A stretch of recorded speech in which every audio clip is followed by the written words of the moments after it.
దేశవ్యాప్తంగా భానుడు చుక్కలు చూపిస్తున్నాడు.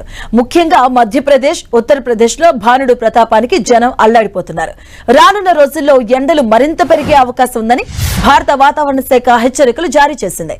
ఇందులో భాగంగా పలు రాష్ట్రాలకు ఆరెంజ్ అలర్ట్ జారీ చేసింది.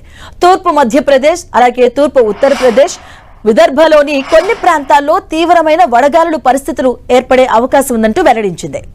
ఇక రానున్న వారం రోజులు తీవ్రమైన వడగాలులు వీచే అవకాశం ఉందని వాతావరణ శాఖ స్పష్టం చేస్తుంది.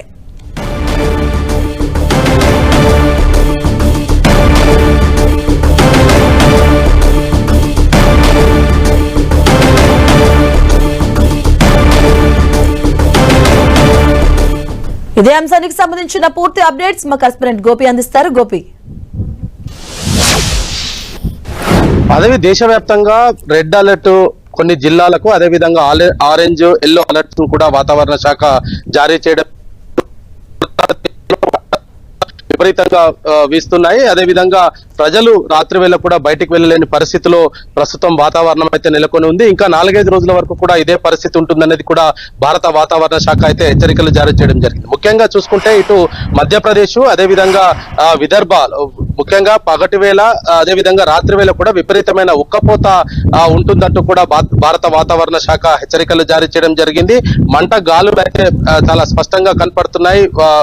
పగటి వేళల్లో ఉష్ణోగ్రతలు పెరుగుతుండడంతో పాటు రాత్రి వేళల్లో కూడా విపరీతమైన ఉక్కపోత ఉండడంతో ప్రజలు అనేక ఇబ్బందులు అయితే ప్రస్తుతం ఎదుర్కొంటున్న పరిస్థితి కనపడుతుంది. మరి 46 డిగ్రీలు సాధారణంగా ఎండాకాలంలో ఈ మేలో 42 వరకు మాత్రమే నమోదయ్యేవి. ప్రస్తుతం 46 నుంచి 47 డిగ్రీల వరకు కూడా ఉత్తర భారతదేశం అంతా కూడా ఉష్ణోగ్రతలు నమోదవుతున్న పరిస్థితి ఉంది. ఇక దక్షిణ భారతదేశంలో కూడా అనేక రాష్ట్రాల్లో ఇదే పరిస్థితి అయితే నెలకొంది. ముఖ్యంగా తెలంగాణలో చూస్తే ఆదిలాబాద్ లాంటి జిల్లాల్లో 47-48 డిగ్రీల వరకు కూడా ఉష్ణోగ్రతలు నమోదవుతున్న పరిస్థితి అయితే కనపడుతుంది. ఒకవైపు ఉక్కపోత, రాత్రి వేళ కూడా ప్రజలు ఇంట్లో ఉండలేని పరిస్థితి అయితే ప్రస్తుతం నెలకొందని చెప్పొచ్చు. దేశవ్యాప్తంగా కూడా మిశ్రమ వాతావరణం అనేది మరికొన్ని రోజులు కూడా ఇదే విధంగా నమోదవుతుంది అనేది కూడా భారత వాతావరణ శాఖ అయితే హెచ్చరికలు జారీ చేసింది. పిల్లలకు, వృద్ధులకు అనేక కీలక సూచనలు చేయడం జరిగింది. పగటి వేళ అంటే 12 నుంచి 4 గంటల వరకు అత్యవసరమైతే తప్ప బయటికి వెళ్ళకూడదంటూ కూడా కొన్ని అడ్వైజర్స్ కూడా జారీ చేయడం జరిగింది. అనేక రాష్ట్రాల్లో రాష్ట్ర ప్రభుత్వాలు వేసవి నుంచి కొంత ఈ ఉపశమనం పొందేందుకు కొన్ని చర్యలు చేపడుతున్నప్పటికీ ప్రజల్ని మాత్రం కొంత అప్రమత్తంగా ఉండాల్సిన పరిస్థితి నెలకొని ఉంది అనేది మాత్రం భారత వాతావరణ హెచ్చరికలు జారీ చేసింది. మాత్రం రైట్, థ్యాంక్ యూ గోపి.